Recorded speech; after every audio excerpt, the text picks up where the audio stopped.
A year ago, my life had collapsed around me. I'd worked myself into exhaustion. My father died suddenly, and my relationships were in turmoil. Little did I know at the time, out of my greatest despair was to come the greatest gift.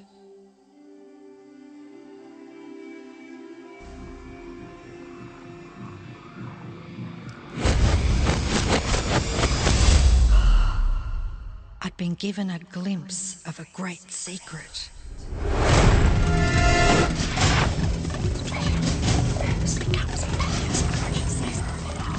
I began tracing the secret back through history.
I couldn't believe all the people who knew this.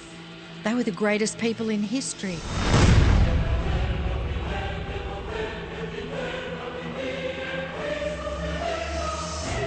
Why doesn't anyone know this? All I wanted to do was share the secret with the world. I began searching for people alive today who know the secret. One by one, they began to emerge.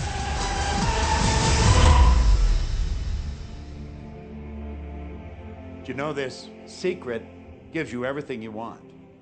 Happiness, health, and wealth. You can have, do, or be anything you want.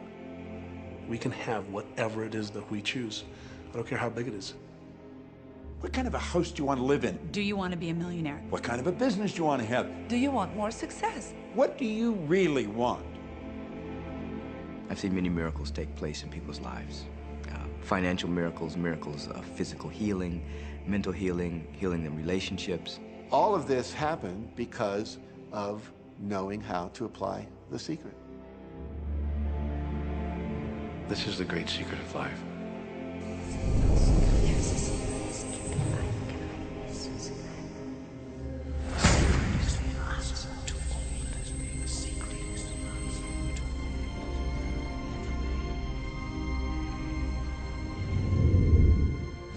You've probably been sitting there wondering, what is the secret? I'll tell you how I have come to understand it. We all work with one infinite power. We all guide ourselves by exactly the same laws.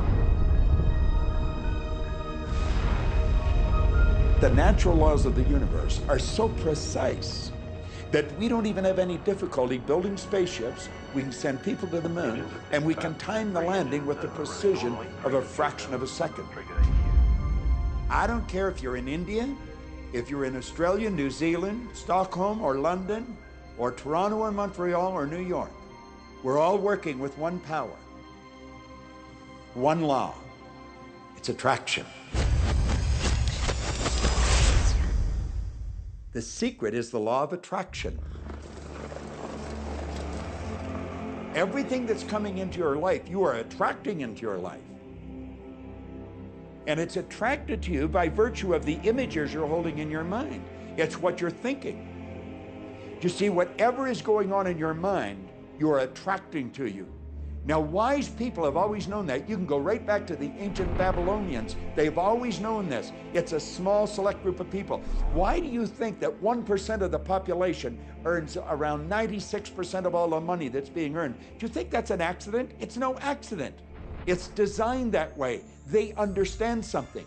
They understand the secret. And you are being introduced to the secret. The simplest way for me to look at the law of attraction is if I think of myself as a magnet, and I know that a magnet will attract to it. Very basically put, the law of attraction says that like attracts like, but we're really talking at a level of thought. Our job as humans is to hold on to the thoughts of what we want, make it absolute clear in our minds what we want, and from that we start to invoke one of the greatest laws in the universe, and that's the law of attraction. You become what you think about most, but you also attract what you think about most. If you see it in here, you're going to hold it here. And that principle can be summed up in 3 simple words. Thoughts become things. What most people don't understand is a thought has a frequency. Every thought has a frequency. We can measure a thought. And so if you're thinking that thought over and over and over again, or if you're imagining in your mind, okay, having that brand new car, having the money that you need, building that company, finding your soulmate, if you imagine what that looks like, you're emitting that frequency on a consistent basis. Thoughts are sending out that magnetic signal that is drawing the parallel back to you. See yourself living in abundance, and you will attract it. It always works. It works every time with every person. Here's the problem. Most people are thinking about what they don't want, and they're wondering why it shows up over and over and over again. The law of attraction doesn't care whether you perceive something to be good or bad, or whether you don't want it or whether you do want it. It's responding to your thoughts. So if you're sitting there looking at a mountain of debt, feeling terrible about it, that's the signal you're putting out into the universe. Wow, I feel really bad because of all this debt I've got. You're just affirming it to yourself. You feel it on every level of your being. That's what you're going to get more of.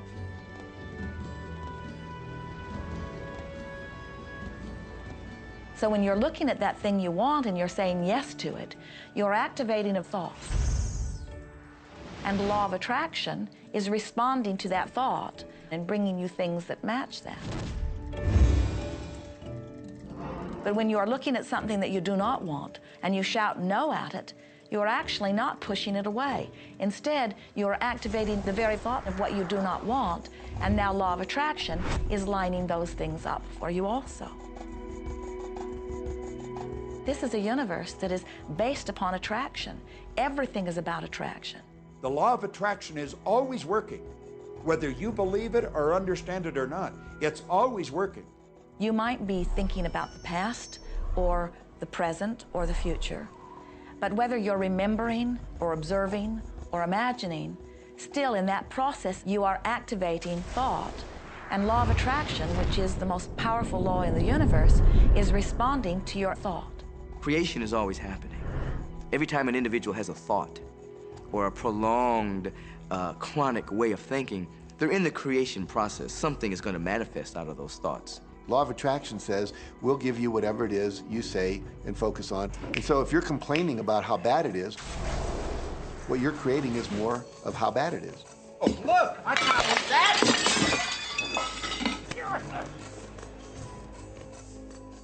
I had a student named Robert. Robert was a gay man, and he was taking an online course I have, part of which entails email access to me. And he outlined all of the grim realities of his life. In his job, all the people ganged up on him. And it was constantly stressful because of how nasty they were with him. When he walked down the street, he said every block he was accosted by homophobic people who wanted to abuse him in some way. He was wanting to become a stand-up comedian. And when he went out and did a stand-up comedy job, everybody heckled him about being gay. And his whole life was one of a lot of unhappiness and misery, and it all focused around this idea of being attacked because he was gay. I began to teach him that he was focusing on what he did not want. I directed him back to his email that he sent me and said, read it again. Look at all the things you do not want that you're telling me about. And I can tell you're very passionate about this. When you focus on something with a lot of passion, it makes it happen even faster. And then he really started taking this thing about focusing on what you want to heart. And he began really trying it. What happened within the next 6 to 8 weeks was absolutely a miracle. He said that all the people in his office that had been harassing him either transferred to another department, quit working at the company, or started totally leaving him alone, and he began to love his job. He noticed that when he was walking down the street that nobody came up to him and harassed him anymore. They just weren't there. I am a very, very gay man. When he went and did his stand-up comedy routines, he started getting standing ovations and nobody was heckling him. His whole life changed because he changed from focusing on what he did not want, what he was afraid of, what he wanted to avoid, to focusing on what he did want.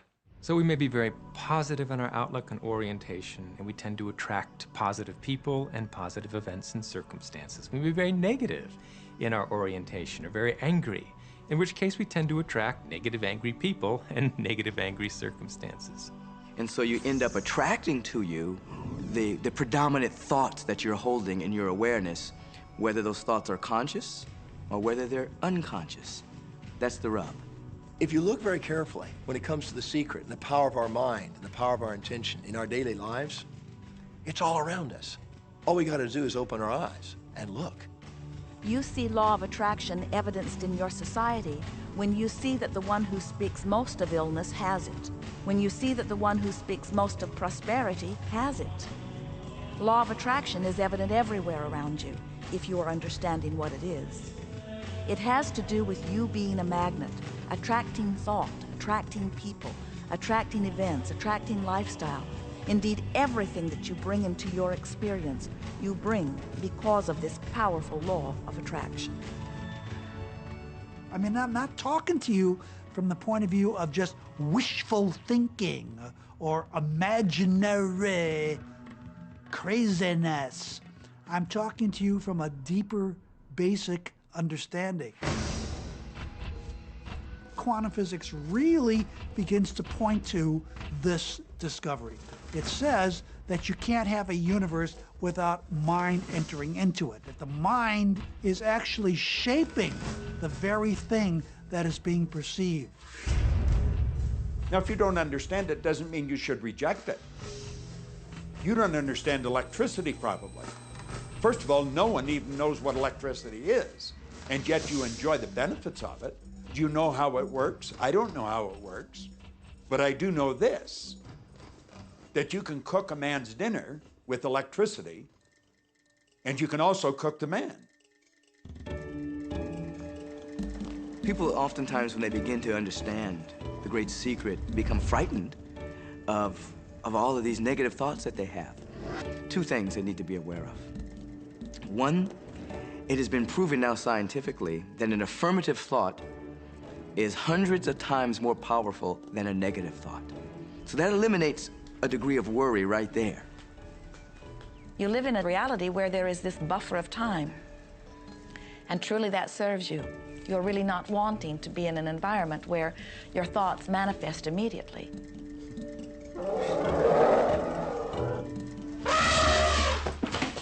The evidence is long in coming, and that is really a good thing.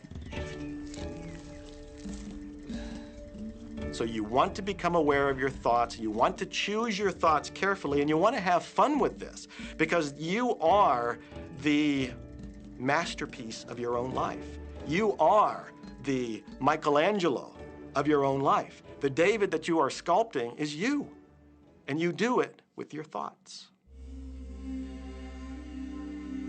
The leaders in the past who had the secret wanted to keep the power and not share the power.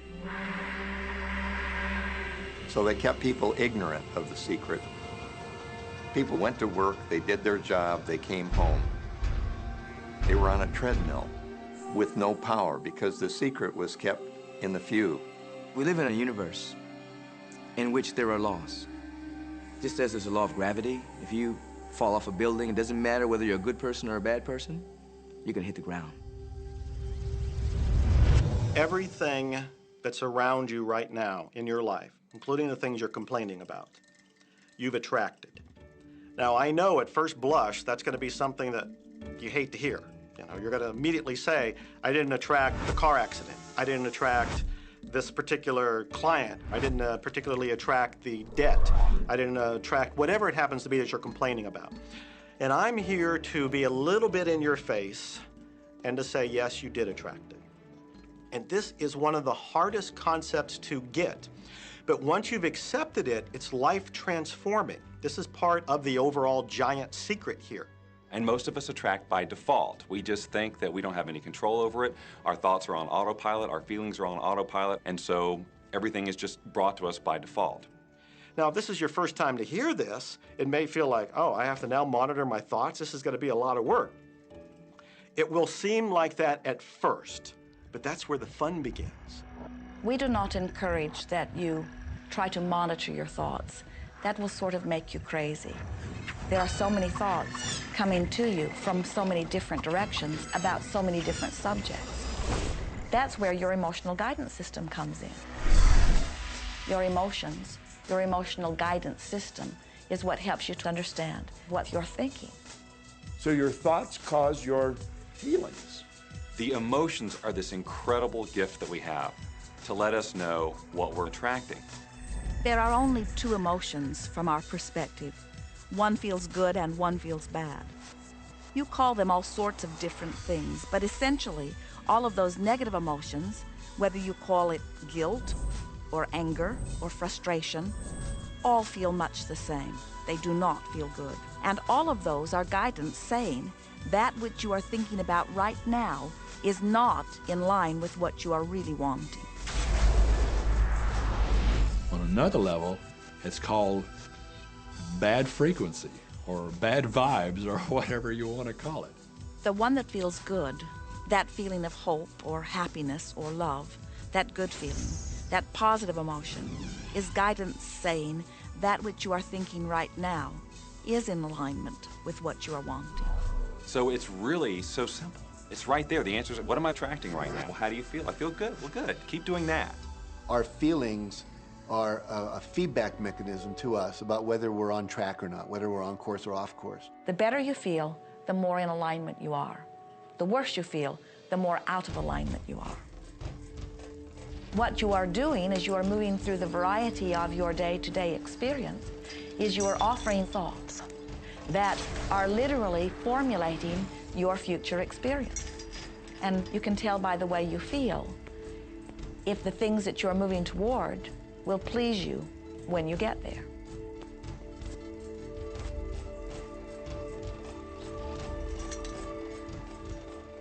Whatever it is you are feeling is a perfect reflection of what is in the process of becoming.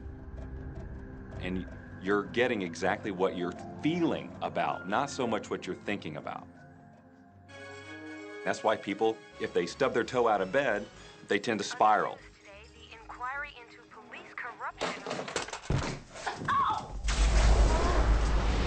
The whole day goes like that, you know. They have no clue that a simple shifting of their emotions can change their entire day and life.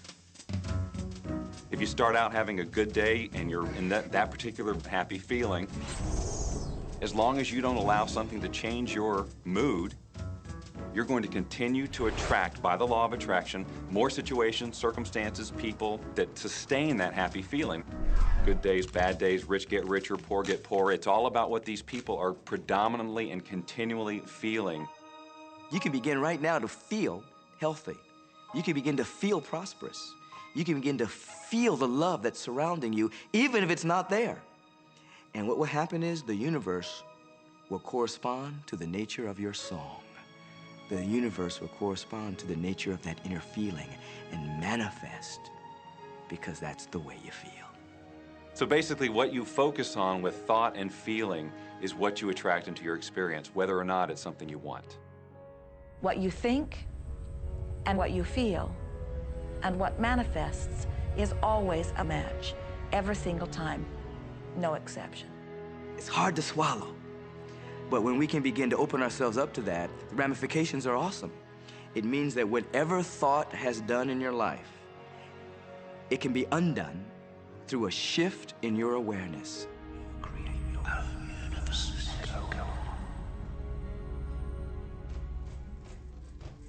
It's really important that you feel good, because this feeling good is what goes out as a signal into the universe and starts to attract more of itself to you. So the more you can feel good, the more you will attract the things that help you feel good, and it'll keep bringing you up higher and higher. When you're feeling down, do you know that you can change it like that? Put on a beautiful piece of music. Start singing. That'll change your emotion. Or think of something beautiful. Think of a baby. Maybe one you love. And dwell on it. Really keep that thought in your mind. Block everything out but that thought.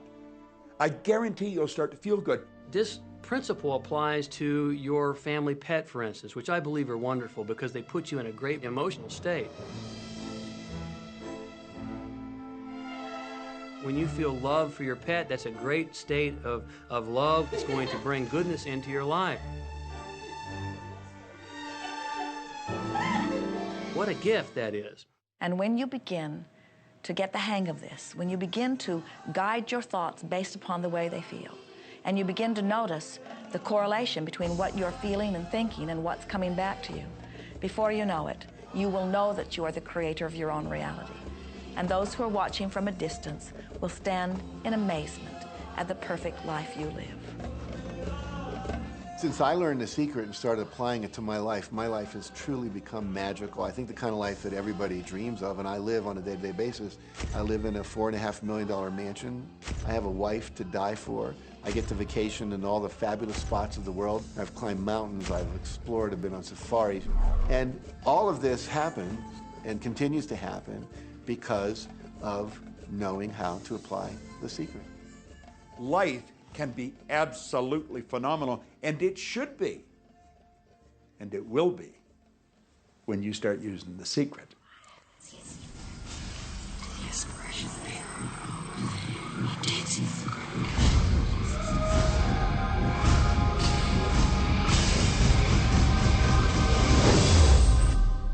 Well, a lot of people ask me what their job is in the creative process and what the job of the universe is. So let's look at that for a moment. Let's use this metaphor. If you think about Aladdin and his lamp, you've probably heard of that one.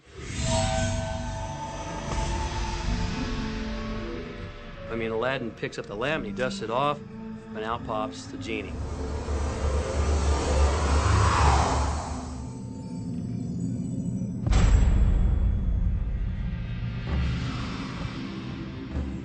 And the genie always says one thing. Your wish is my command. If you trace the story back to its origins, you know, we now think that there's 3 wishes, but if you trace the story back to its origins, there's absolutely no limit whatsoever to the wishes. Think about that one. Now, let's take this metaphor and blow it out and apply it to you in your life. Remember, Aladdin is the one who always asks for what he wants. Then you've got the universe at large, which is this grand genie, and traditions, you know, have called it so many different things. Your holy guardian angel, your higher self. I mean, we could put any label on it, and you choose the one that works best for you. But every tradition has told us there's something bigger than us. And the genie always says one thing. Your wish is my command. So we like to say to you that the creative process is a 3-step process. Step 1 is you must ask for what you want.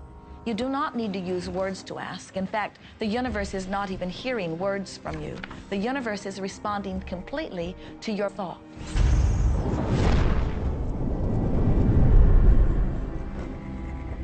What do you really want?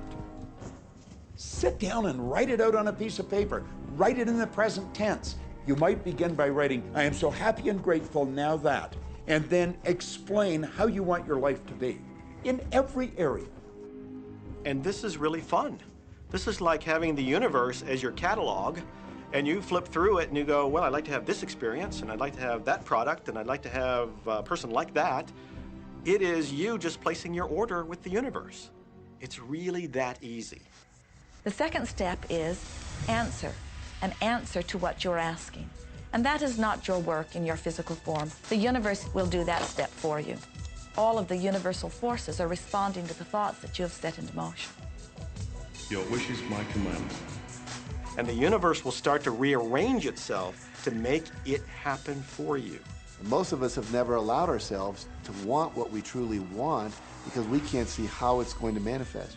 If you do just a little research, it is going to become evident to you that anyone that ever accomplished anything did not know how they were going to do it.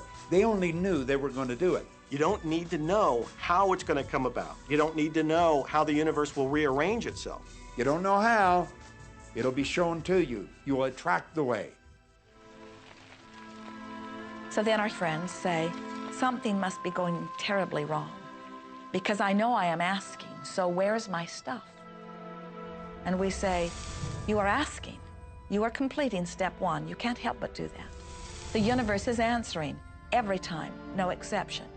But there is another step that you must understand, and it is called step 3, which is the receiving step, which means you must bring yourself into alignment with what you're asking for.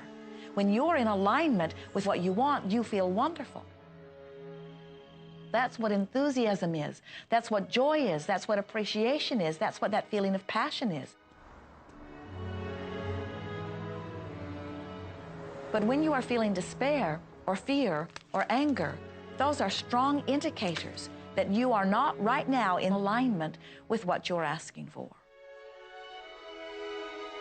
And so when you begin to realize that the way you feel is everything, and you begin to direct your thoughts based upon how they feel, little by little, you can find the feeling place of it, and now you are one with it, and now it must manifest into your experience.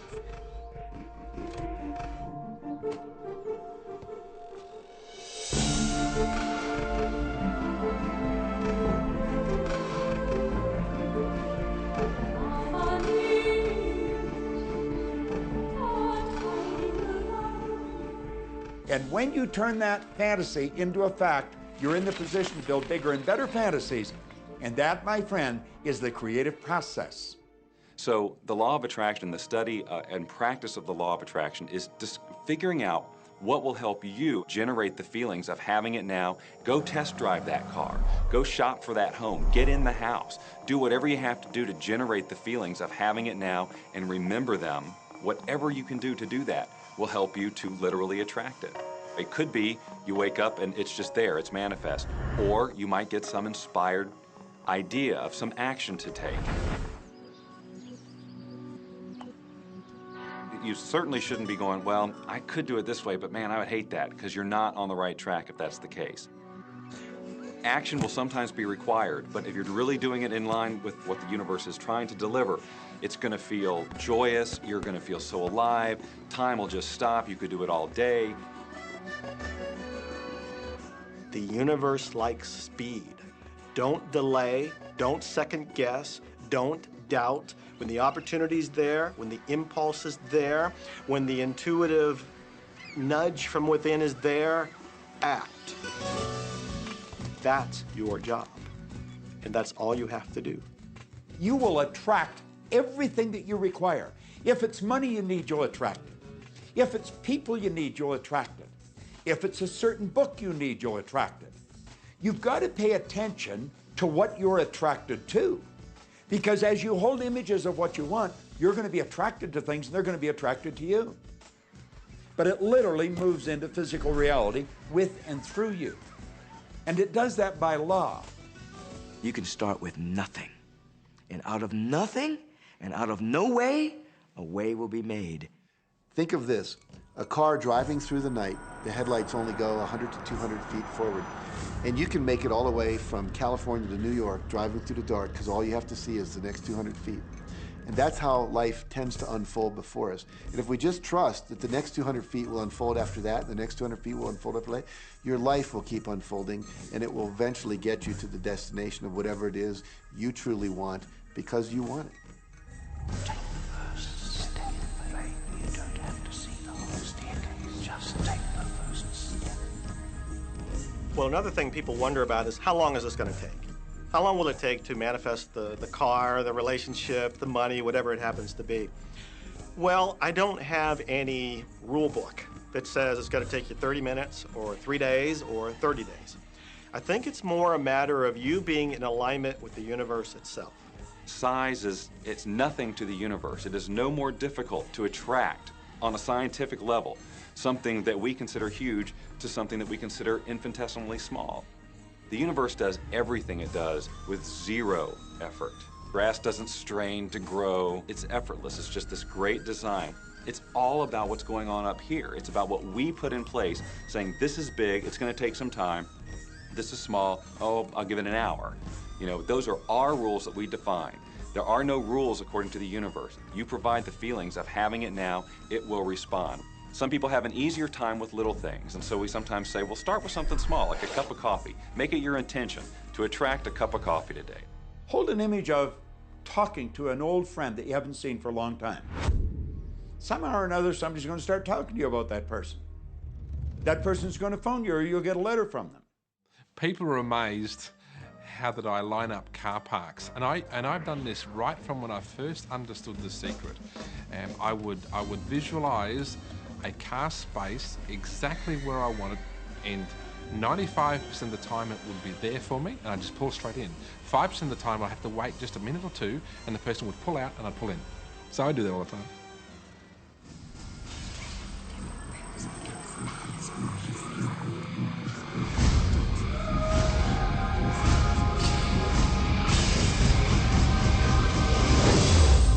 A lot of people feel stuck or in prison or confined by their current circumstances. And I'm trying to point out that whatever your circumstances right now, that is only your current reality. And current reality will begin to change as a result of watching this and beginning to use The Secret. But sometimes it feels like you're stuck because you continue to think the same thoughts over and over again. And so you tend to get the same results over and over again. And the reason is because most people offer the majority of their thought in response to what they are observing. You see, if you're just looking at what is, then you're just thinking about what is. And when you think about what is, law of attraction gives you more of it. And then if you just observe what is, then you're just thinking about what is. And law of attraction gives you more of what is. And then if you just observe, well, we've been over this, haven't we? You have to find a way that you are approaching what is through a different vantage point. Most people look at their current state of affairs and they say, this is who I am. That's not who you are. That's who you were. You see, if you look at your current state of affairs right now, let's say, for instance, that you don't have a lot of money in your bank account, or you don't have the relationship that you want, or your health and fitness isn't up to par. That's not who you are. That's the residual outcome of your past thoughts and actions. So we're constantly living in this residual, if you will, of the thoughts and the actions we've taken in the past. When you look at your current state of affairs and define yourself by that, then you doom yourself to have nothing more than the same in the future. All that we are is the result of what we have thought. Okay, what can you do right now to begin to turn your life around? I'll tell you 2 or 3 things. Start making a list of things to be grateful for. Start with that, because this shifts your energy. It starts to shift your thinking. Where before this exercise, you might be focusing on what you don't have, and you might be focusing on your complaints, and you might be focusing on whatever the problems are. When you do this exercise, you start to go in a different direction. You start to be grateful for all the things that you feel good about. Gratitude is absolutely the way to bring more into your life. Every man knows that when his wife's appreciating him for the little things he does, what does he want to do? He wants to do more. It's always about appreciation. It pulls things in. It attracts support. I've said for many years that whatever we think about and thank about, we bring about. Because that's that feeling that you have to have, you know. And so for me, it's been such a powerful exercise every morning to get up and say thank you. Every morning when my feet hit the floor, thank you. And then I start running through what I'm grateful for as I'm going to brush my teeth and do the things I do in the morning. And I'm not just thinking about them and doing some rote routine, but I'm putting it out there and I'm feeling the feelings of gratitude. Because as soon as you start to feel differently about what you already have, You will start to attract more of the good things, more of the things you can be grateful for. Because you can look around and say, well, look, I don't have the car I want, I don't have the house I want, I don't have the health I want, I don't have the spouse I want. Oh, back up, back up. Those are all the things you don't want. Focus on what you already have that you're grateful for. And it might be you have the eyes to watch this. It might be the clothes that you have. Yes, you might prefer something else, and you might get something else pretty soon if you start feeling grateful for what you have. I think everybody goes through times when they say, oh man, things aren't working right, or things are going bad, and there were some things going on in my family, and I found a rock. I was just sitting here holding this rock. You might see me carrying around. I found a rock, I stuck it in my pocket, and I said, you know what, every time I touch this rock, I'm gonna think of something that I'm grateful for. And so every morning when I get up in the morning, I pick it up off the dresser, I put it in my pocket, and I go through the things that I'm grateful for. At night, what do? You empty your pocket, and there it is again. And I've had some different experiences with that. I've had some amazing experiences. I had a guy from South Africa, and he saw me drop it. He said, what is that? Well, what's that? I explained it to him, so he started calling it a gratitude rock. Gratitude rock. 2 weeks later, I got an email from him, from South Africa. And he said, my son is dying from a rare disease. It's a type of hepatitis. He said, would you send me 3 gratitude rocks? Now, they're just rocks I found off the street, you know? So I said, sure. I had to make sure that the rocks were very special. And so I went out to the stream, looked, picked out the right rocks, and sent them off to him. 4 or 5 months later, I get an email from him. He said, my son's better. He's doing terrific. And he said, but you need to know something. He says, we've sold over 1,000 rocks at $10 a piece as gratitude rocks, and we've raised all this money for charity. Thank you very much. And so it's very important to be in an attitude of gratitude, as I call it. Another thing that I would suggest that you do right now to turn your life around, and this is so huge that I can't find the words to describe just how powerful this can be for you.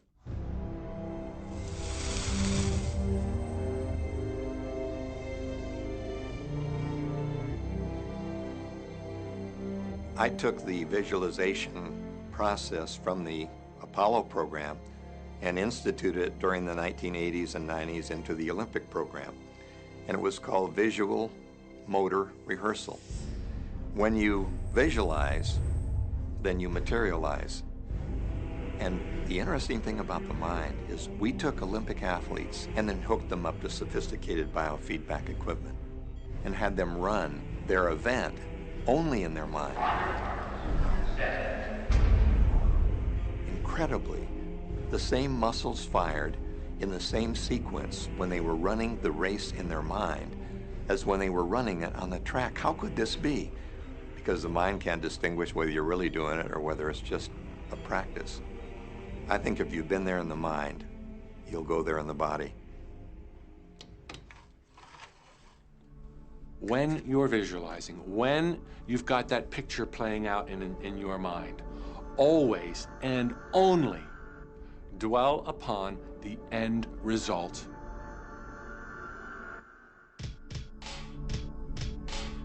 Here's an example. Look at the back of your hands right now. Really, look at the back of your hands. The color of your skin, the freckles, the blood vessels, the rings, the fingernails, the fake fingernails. Take in all those details right before you close your eyes. And then see those hands, your fingers, wrapping around the steering wheel of your brand new car.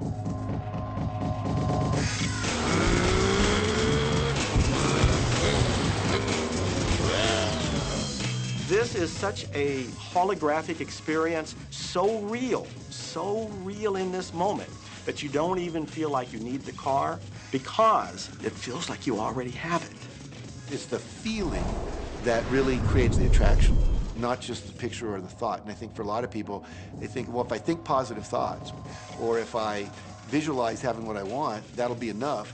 But if you're doing that and still not feeling abundant or feeling, loving and joyful, then it doesn't, from my mind, really create the power of the attraction. This is where the secret actually moves into action. You put yourself in the feeling place of really being in that car, not, oh, I wish I could get that car, or someday I'll have that car, because that's a very definite feeling associated with that. It's not in the now, it's not, you know, it's in the future. If you stay in that feeling, it will always be in the future. Feel the joy, feel the happiness, no matter how silly it seems in that dark and quiet room, and you're going, woohoo, do it. A lot of people will say, you know, come on, do I have to do that? How bad do you want change?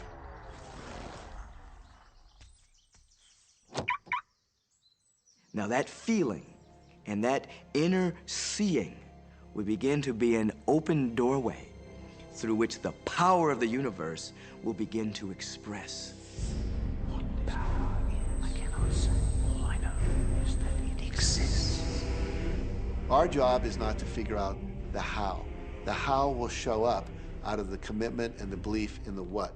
The hows are the domain of the universe. It always knows the shortest, quickest, fastest, most harmonious way between you and your dream. If you turn it over to the universe, you will be surprised and dazzled by what is delivered to you.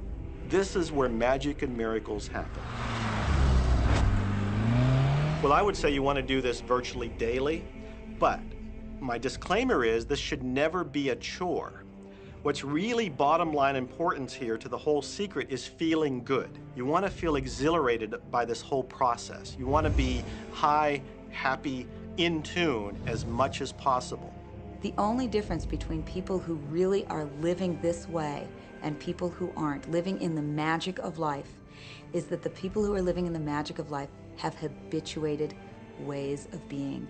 They have habituated this process, and magic happens with them wherever they go, because they remember it and they do it all the time, not as a one-time event. People hold that for a while, and they're really a champion at it. And they say, you know what, I'm fired up, I saw this in my life, and yet, you know, results aren't showing, and beneath the surface, it's just about ready to break through. And someone will look at the surface results and go, this stuff doesn't work. And you know what? The universe says, your wish is my command. And it goes down. You know, knowing the law of attraction, I wanted to really put it to use and to see if it was, you know, what would happen. And in 1995, I started to create something called a vision board, where I take something that I would want to achieve, or something that I want to attract, like a car or a watch or the soulmate of my dreams, and I'd put a picture of what I wanted up on this board called the vision board. And every day I would sit in my office and I would look up at this board and I would start to visualize. I would really get into the state of having already acquired it. And I was getting ready to move as we put all the furniture, all the boxes put into storage. And I made 3 different moves over a period of 5 years.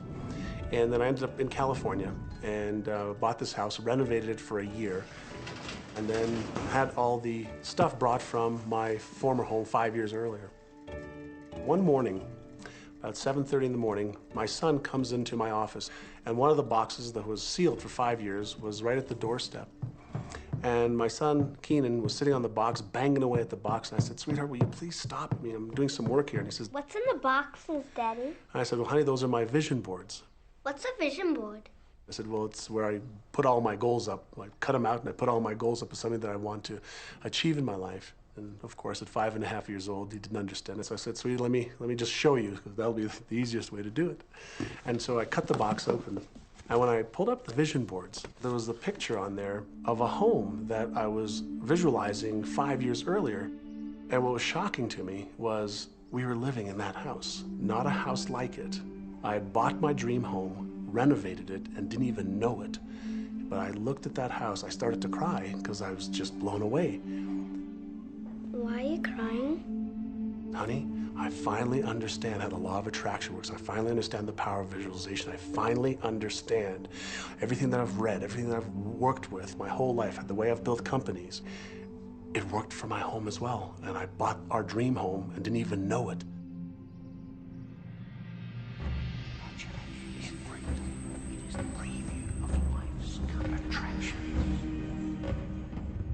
Decide what you want, believe you can have it, believe you deserve it, and believe it's possible for you. And then close your eyes every day for several minutes and visualize having what you already want and feeling the feelings of already having it. Come out of that and focus on what you're grateful for already. and really enjoy it, okay? And then go into your day and release it to the universe and trust that the universe will figure out how to manifest it.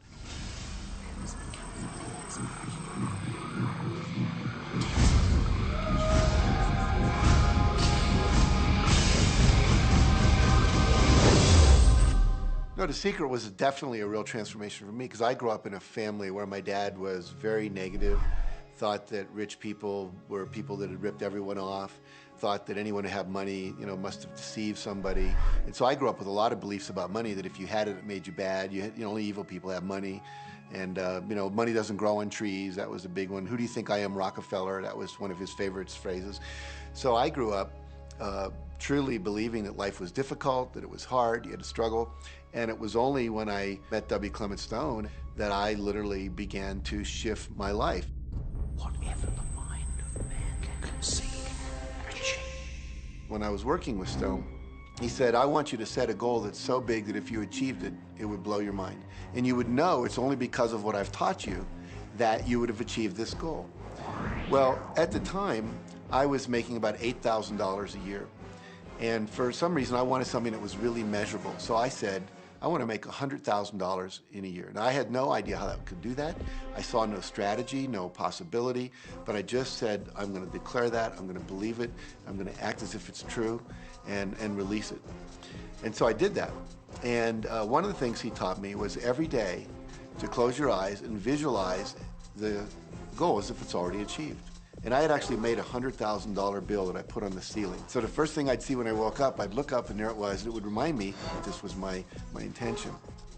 And then I would close my eyes and visualize having this $100,000 a year lifestyle. And interestingly enough, nothing major happened for about 30 days. I didn't have any great breakthrough ideas. No one was offering me more money. And all of a sudden, I was in the shower, it was about 4 weeks into it, and I had a $100,000 idea. It just came right into my head.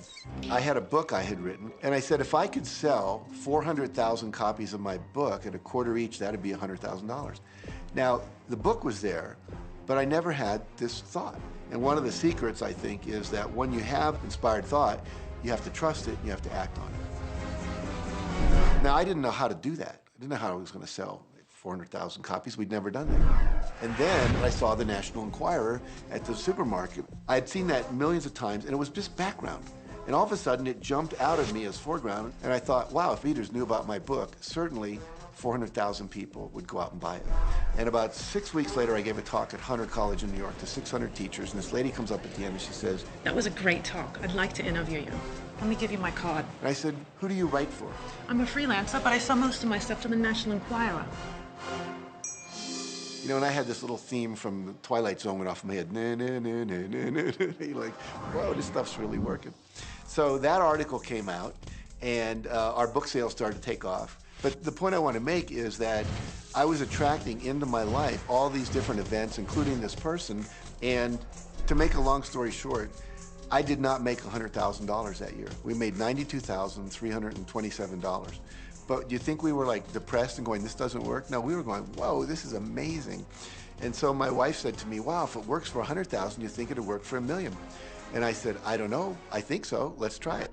My publisher actually wrote me a check as a royalty check for our first Chicken Soup for the Soul book. And he actually put a smiley face in his signature because it was the first $1 million check he'd ever written. And so I know from my own experience, because I wanted to test it, does this secret really work? And when we put it to the test, it absolutely worked. And now I live my life from that every single day. Well, I can just imagine what a lot of people that are watching this are thinking. And that is, how can I attract more money into my life? How can I get more of the green stuff? How can I get more wealth and prosperity? How can I, when I love my job, deal with the credit card debt that I have? And the realization that maybe there's a ceiling on the money that can come in because it's coming to me through my job. How can I bring in more? Intend it. This goes back to one of the things we've been talking about throughout the whole secret. Your job is to declare what you would like to have from the catalog of the universe. Well, if cash is one of them, say how much you would like to have. I would like to have $25,000 unexpected income within the next 30 days. or whatever it happens to be. It should be believable for you. Most people have a goal of getting out of debt. That'll keep you in debt forever. Whatever you're thinking about, you will attract. You'll say, but it's get out of debt. I don't care if it's get out or get in. If you're thinking debt, you're attracting debt. Set up an automatic debt repayment program and then start to focus on prosperity. So many times people say to me, well, I'd like to double my income in the next year. But then you look at their actions and they're not doing the things that are going to make that happen. And they'll turn right around and go, well, I can't afford that. Okay, guess what? Your wish is my command. As you are fussing about not having enough money, as you are talking to your friend about not having enough money, as you are feeling unhappy about not having enough money, you are actually activating within yourself or continuing the activation of a thought that is very different from the desire that you have launched. What it just comes down to is you just can't want more money and focus upon not enough. When I first understood The Secret, I was getting bills. Every day I'd get a bunch of bills in the mail. And I thought, how do I turn this around? The law of attraction states that what you focus on, you will get. So I got a bank statement. I whited out the total and I put a new total in there. I put exactly how much I wanted to see in the bank. So I thought, what if I just visualize checks coming in the mail? So I just visualize a bunch of checks coming in the mail. Within just 1 month, things started to change. And it is amazing. Today, I just get checks in the mail. I get a few bills, but I get more checks than bills. I grew up on you have to work hard for money, you have to work hard for money. And so I replaced that with money comes easily and frequently. Now, in the beginning, it feels like a lie, right? There was a part of your brain that will say, oh, you liar, it's hard. So you have to know it's this little tennis match that will go on for a while. When it comes to creating wealth, wealth is a mindset. It's all about how you think. I'd say 80% of my coaching that I do one-on-one with folks is about their psychology and the way they think. And I know when people are listening, they say, oh, well, you can do it, I can't. Every person has the capability to change the way they're in a relationship and conversation with money. I find so many people who maybe make a tremendous amount of money, but their relationships stink. That's a technical term, by the way. And that's not wealth. It really isn't. You can go after the money and you might get rich, but it doesn't guarantee you'll be wealthy.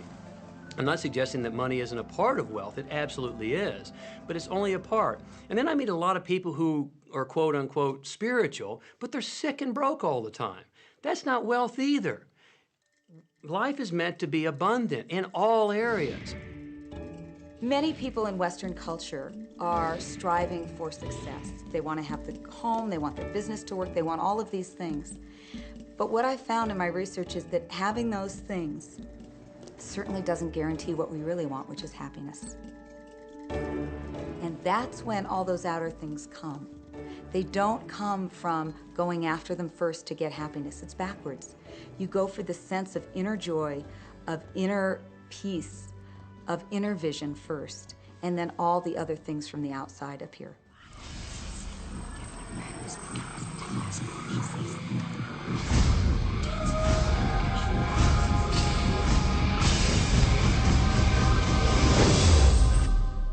The secret means for me actually that we are creators of our universe, and that every wish of what we want to create will manifest in our life. Therefore, it's very important what you wish, what your thoughts are, what your feelings are, because it will manifest. Now, one day I went into somebody's home, and he was an art director of a very famous film producer. And in every corner, he had this beautiful image of a woman, a naked woman dressed with a fabric, kind of doing this, kind of saying, oh, I don't look at you, I don't see you, And I said, I think you have trouble in your romance. Are you a clairvoyant or something? No, but look, 7 places you have exactly that woman. But I love that kind of painting. I painted it myself. That's even worse, I said, because you put all your creation and your creativity in it. Now, he's this gorgeous-looking man. He has all these actresses around him because that's the work he does. He doesn't get romance. I said, what do you want? Well, I want to date 3 women a week. Okay, paint yourself with 3 women and hang it in every corner.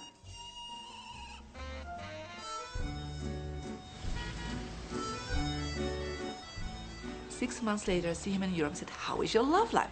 Great. They just call me. They all want to date me. Because that's your wish. Now I have like 3 dates a week. They're fighting over me. Good on you. But I really want to stabilize a little bit. I want marriage, and I want romance. Well, paint it, okay?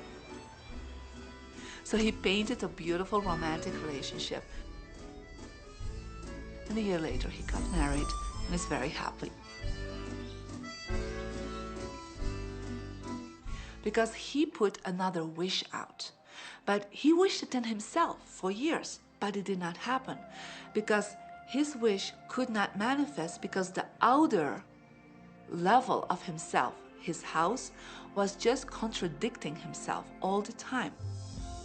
So if you know this knowledge, you should start playing with it. Inside relationships, it's important to first understand who's coming into the relationship. And I don't mean about your partner, I mean about you. How can you ever expect anyone else to enjoy your company if you don't enjoy your own company? And so, again, the law of attraction or the secret is about bringing that into your life, and you've got to get really, really clear. Here's the question I would ask you to consider. Do you treat yourself the way that you want other people to treat you? Solution for you. Don't like, now you owe me and you need to give me more. Instead, give more to yourself. Take time off to give to yourself, in a sense, to fill yourself up to fullness, to where now you can overflow in giving. I got into many relationships expecting my partner to show me my beauty. I needed to see him showing me my beauty because I didn't feel beautiful. Because when I was growing up, my sheroes were Charlie's Angels, or the Bionic Woman, Wonder Woman. And though they were wonderful women, none of them looked like me. It wasn't until I stopped and I fell in love with Lisa, full lips, round hips, mocha skin, afro, that the rest of the world began to fall in love with Lisa. There's something so magnificent about you. I have been studying me for 44 years. I want to kiss myself because you're going to get to love yourself. I'm not talking about conceit. I'm talking about a healthy respect for yourself. And as you love yourself, you'll love others. Sometimes people will say, those people at work are so negative, or the man I live with is so angry, or my children are so worrisome to me. And we say, you must orient yourself to the best part of those people who surround you. We encourage that you get a notebook and that you make a list of the positive aspects of the people that you spend a lot of time with.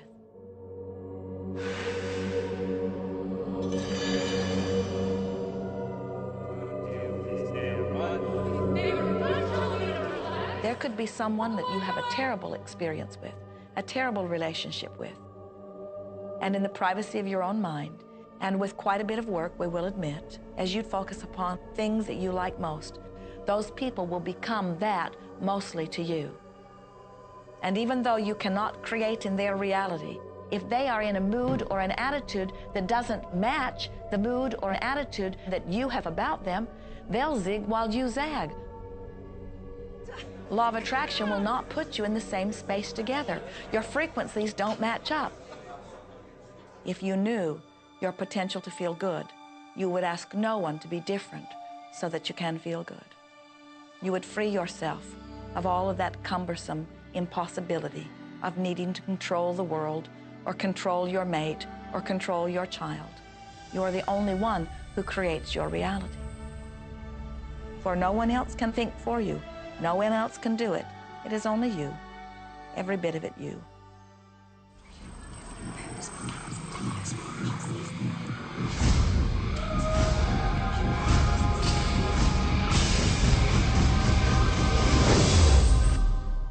It's important to recognize that our body is really the product of our thoughts.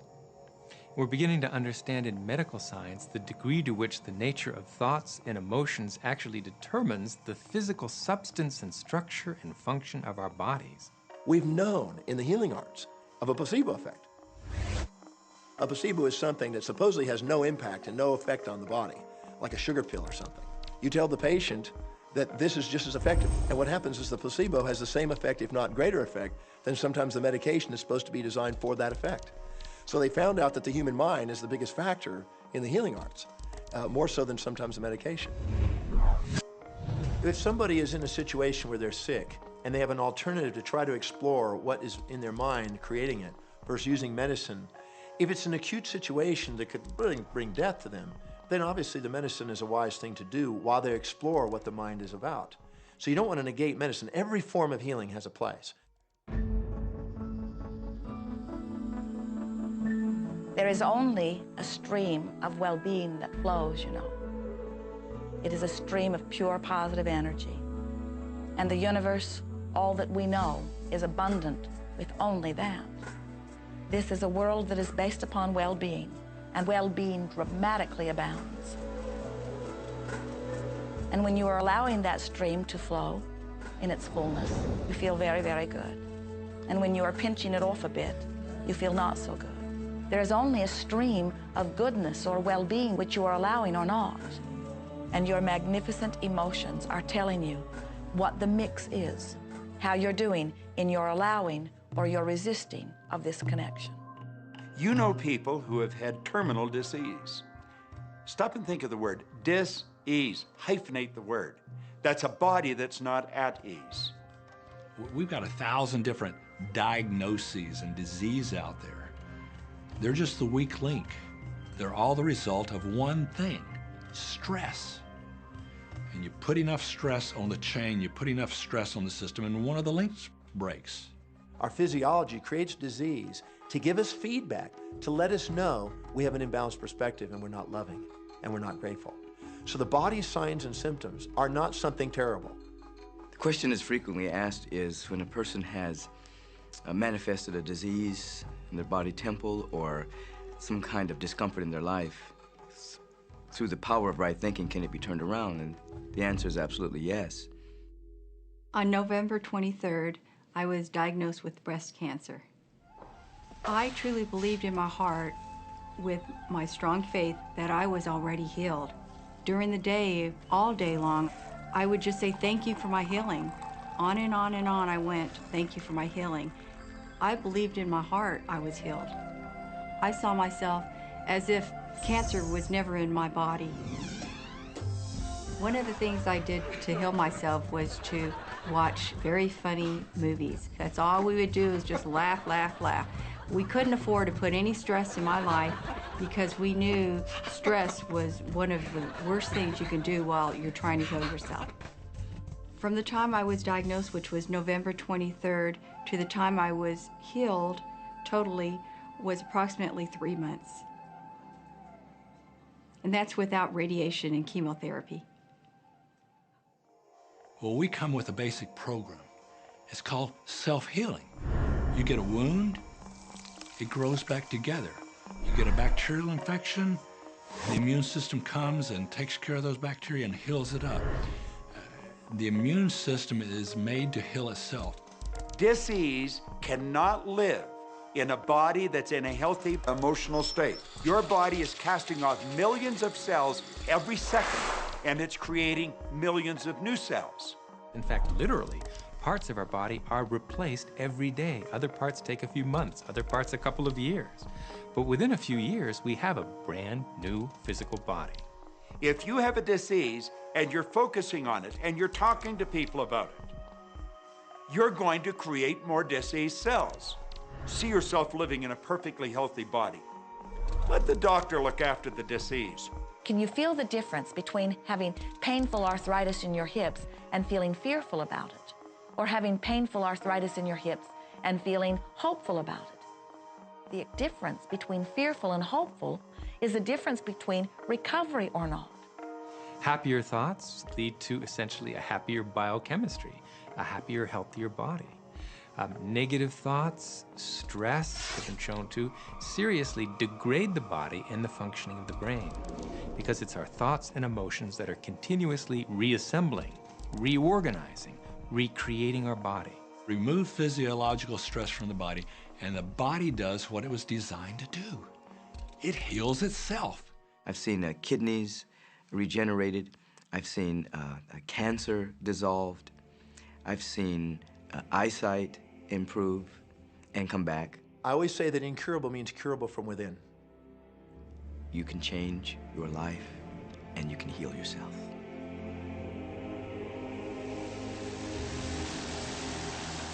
Well, my story begins on March 10, 1981. It really changed my whole life. It was a day I'll never forget. I crashed an airplane.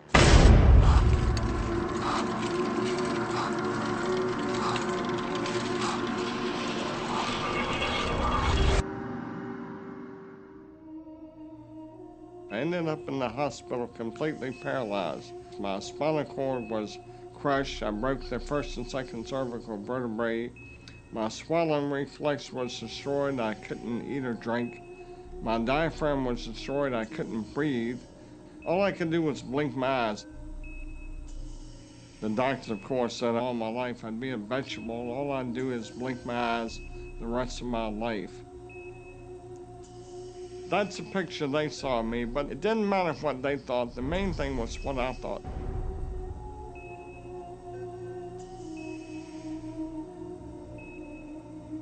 I picture myself being a normal person again, walking out of that hospital.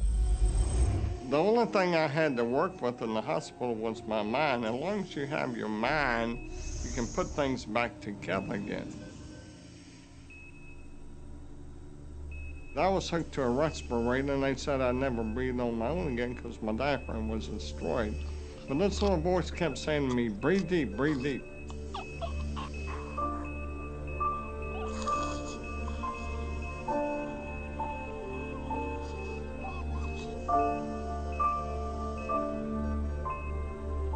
Finally, I was weaned from it. They were at a loss for an explanation. See, I could not afford to allow anything to come in my mind that would distract me from my goal and from my vision.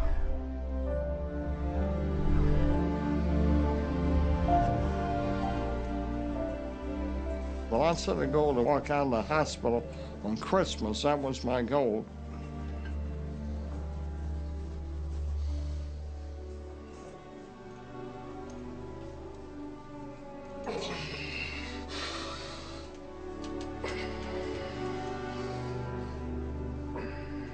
Months later, I walked out of the hospital on my own 2 feet.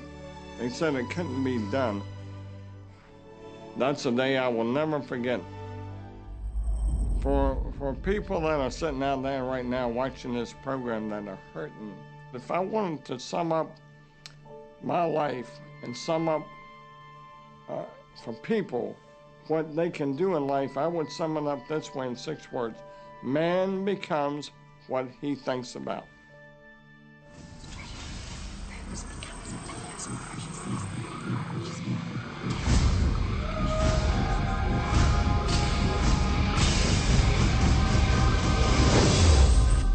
We notice that there are so many people who are living life in a very conditional way. They look out and they see things that are wonderful and they say, yes, we want more of those. We would vote for that. We would support that with our time and energy and money.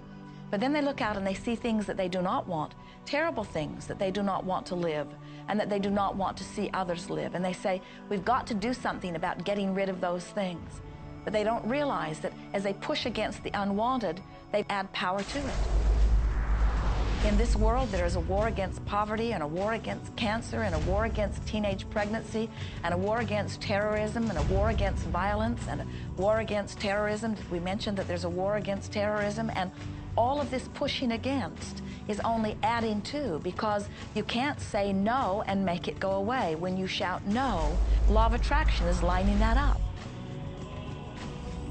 The reason that what you resist persists is because if you're resisting something, you're saying, no, I don't want this thing because it makes me feel this way, the way I'm feeling right now. So you're just putting out this really strong emotion of, wow, I really don't like this feeling, and it's there, and it just comes racing towards you. You know, the anti-war movement creates more war. The anti-drug movement has actually created more drugs because we're focusing on what we don't want, drugs. People will say, well, shouldn't I focus upon that? That is true.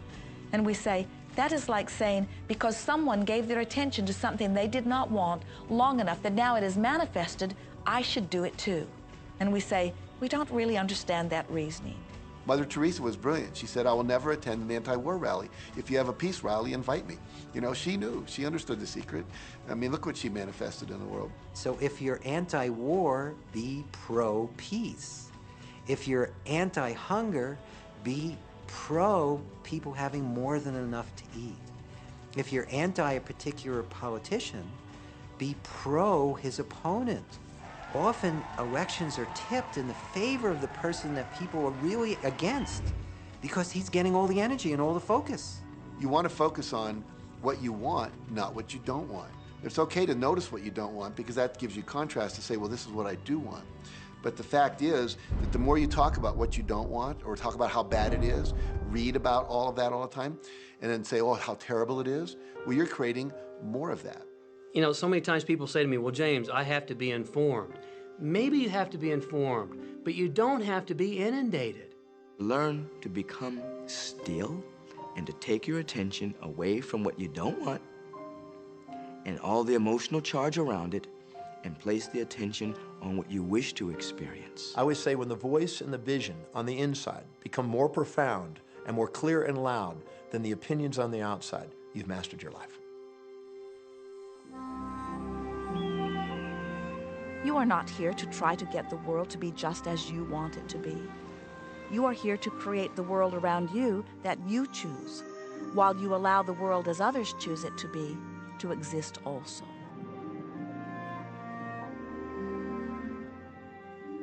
One of the questions I get almost all the time, and it's probably on somebody's mind right now if it's not on yours, and that's the idea that, well, if everybody uses The Secret and they all treat the universe like a catalog, aren't we going to run out of stuff? Won't everybody just make a run for it and bust the bank? What's beautiful about the teaching of the Great Secret is that there's more than enough to go around for everyone. There is a lie that acts like a virus within the mind of humanity. And that lie is there's not enough good to go around.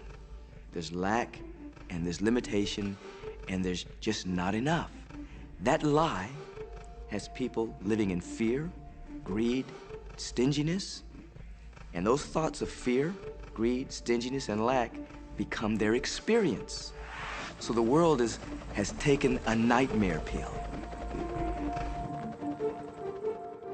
Now the truth is, there's more than enough good to go around. There's more than enough creative ideas. There's more than enough power. There's more than enough love. There's more than enough joy. All of this begins to come through a mind that is aware of its own infinite nature. Every great teacher who's ever walked the planet has told us that life was meant to be abundant. And so just when we think that resources are dwindling, we find new resources to achieve the same things. And so even though we say we have lack, it's because we don't open up our vision and see all of what's around us. You know, when everybody starts to live from their heart and go for what they want, they don't go for the same things. That's the beauty of this. We don't all want BMWs. We don't all want the same person. We don't all want the same experiences. We don't all want the same clothing. We don't all want fill in the blank. There's enough for everyone. If you believe it, if you can see it, if you act from it, it will show up for you. That's the truth.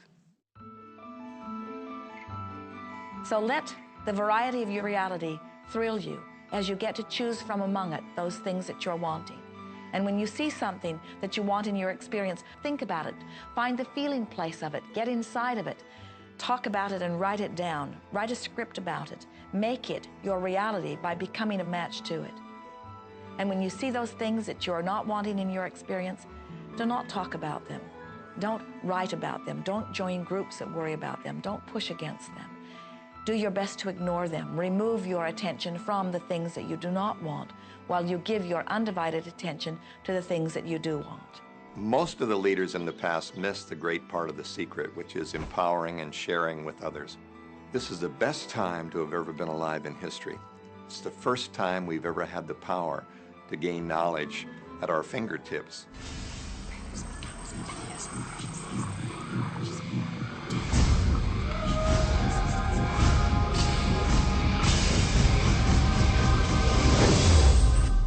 When we look around us, even at our own bodies, what we see is the tip of the iceberg. Think of this for a moment. Take your hand and look at it. Now, your hand looks solid, but it's really not. If you put it under a proper microscope, you'd see a massive energy vibrating. Everything is made up of the exact same thing, whether it's your hand, whether it's the ocean, or whether it's a star. Everything is energy. And let me help you understand that just a little bit. There's the universe, of course, and our galaxy, and our planet, and then individuals, and then inside of this body are organ systems, and then there's cells, and then there's molecules, and then there's atoms, and then there is energy. So there are a lot of levels to talk about something on, but everything in the universe is energy. I don't care what city you're living in, you've got enough power in your body, potential power, to illuminate the whole city for nearly a week. Most people define themselves by this finite body, but you're not a finite body. I mean, even under a microscope, you're an energy field. Well, what we know about energy is this.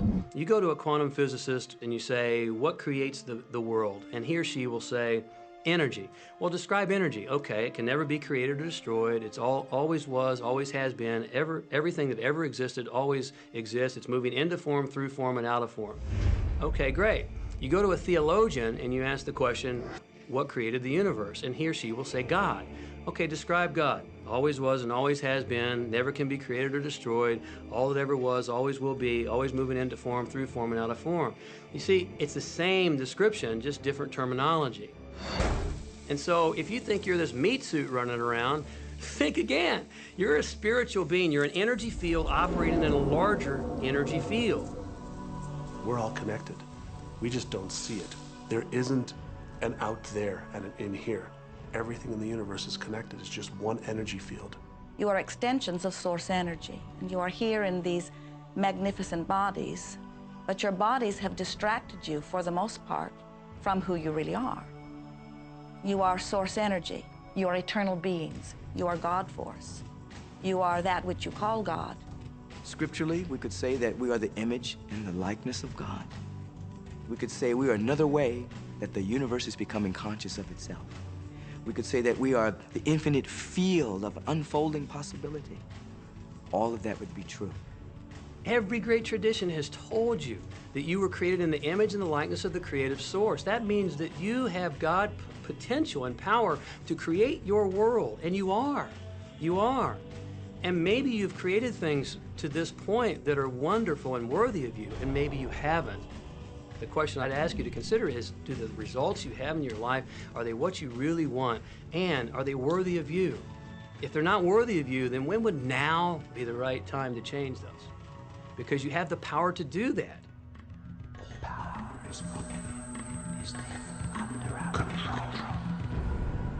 You know, a lot of people feel like they're victims in life, and they'll often point to past events, perhaps growing up with an abusive parent or in a dysfunctional family. And I would add as a parenthesis here that most psychologists believe that about 85% of families are dysfunctional. So it's like all of a sudden you're not so unique. My parents were alcoholics, my dad abused me, my mother divorced him when I was 6. From the age of 13 to 18, I was involved in street gangs. I had a severe motorcycle accident. I was homeless at one point in Dallas. I lived in poverty for 15 years in Houston. When I was a child, I had learning difficulties, and I was considered learning disabled, and I was told I would never read, write, or communicate, never amount to anything, not go very far in life. I mean, that's almost everybody's story in some form or not. So that's just called so what.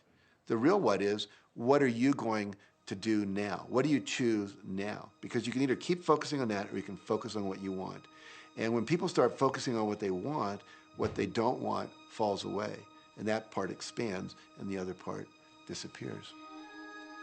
We are wanting you to come to the place where you're beginning to offer your thought deliberately, where you're guiding your thoughts on purpose, where you are the creator of your own experience because you are the manager of your own thoughts. The beautiful thing about the law of attraction is that you can begin where you are, and you can begin to think, real thinking, and you can begin to generate within yourself a feeling tone of harmony and happiness. The law will begin to respond to that. So now you start to have different beliefs, like there is more than enough in the universe, or you have the belief that everything goes right for me. Or you have the belief that I'm not getting older, I'm getting younger. We can create it the way we want it by using the law of attraction.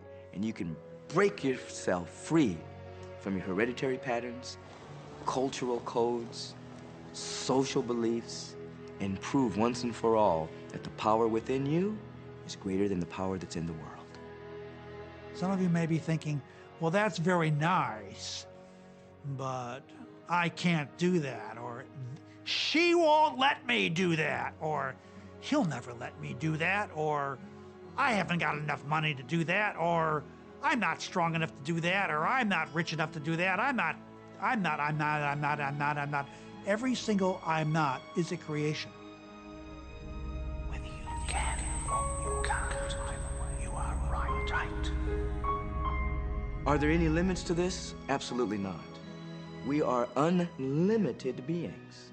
We have no ceiling. The capabilities and the talents and the gifts and the power that is within every single individual on this planet is unlimited.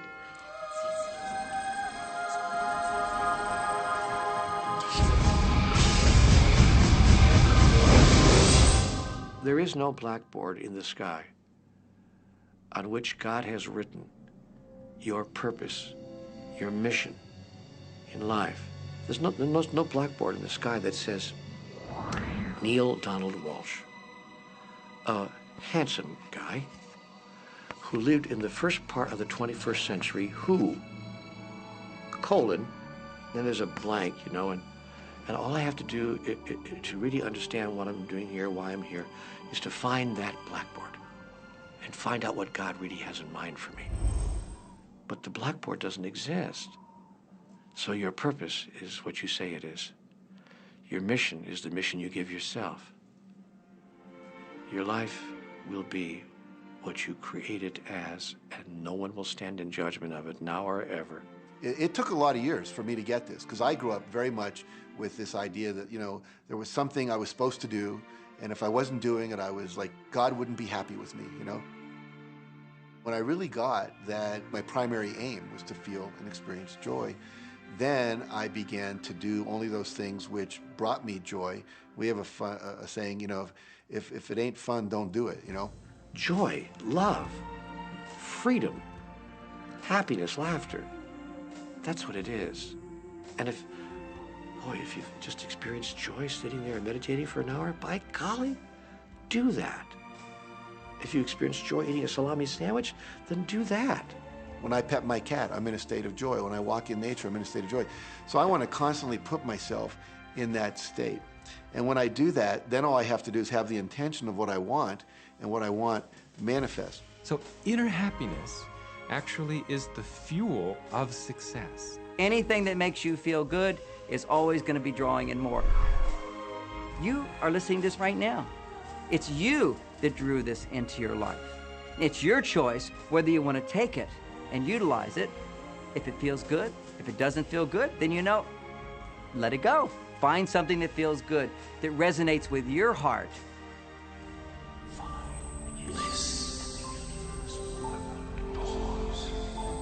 Joseph Campbell said, "Follow your bliss." We think those are the best words we have ever heard spoken from a human tongue. And if one could follow one's bliss, you would follow the trail to abundance and well-being on all subjects. Enjoy life with us, because life is phenomenal. It's a magnificent trip. You will live in a different reality, a different life, and people will look at you and say, "What do you do different than me?" Well, the only thing that is different is that you work with the secret. And then you can do and have and be things that people would say that's impossible for you to do and have and be. We're really now moving into a new era. It's the era where the last frontier is not space, as Star Trek would say, but it's going to be mind. I see a future of unbounded potential, unbounded possibilities. Remember, we're using at most 5% of the potential of the human mind. 100% human potential is the result of proper education. So imagine a world where people were using their full mental and emotional potential, We could go anywhere. We could do anything, achieve anything. See yourself with the good that you desire. Every religious book tells us that. Every great book on philosophy, every great leader, all the avatars who have ever lived. Go back and study the wise ones. Many of them have been presented to you in this program. You know what? They all understood one thing. They understood the secret. Now you understand it. And the more you use it, the more you'll understand it. You may be feeling that it would be easier to be hearing these words if they had come to you the first day of your experience upon this earth. And if we were talking to you on your first day of physical life experience, we would say to you, welcome to planet Earth.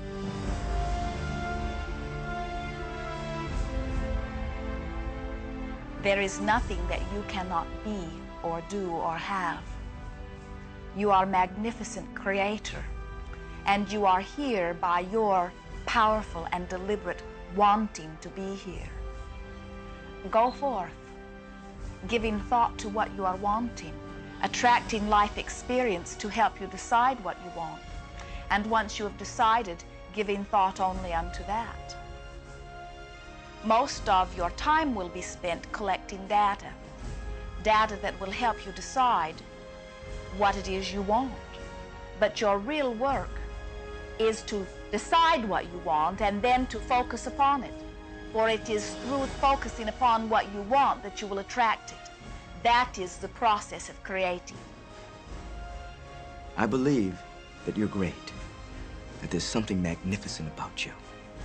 Regardless of what has happened to you in your life, regardless of how young or how old you think you might be, the moment you begin to think properly, there's something that is within you, there's power within you that's greater than the world, it will begin to emerge. It will take over your life. It will feed you. It will clothe you. It will guide you, protect you, direct you, sustain your very existence if you let it. Now that is what I know for sure.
About this.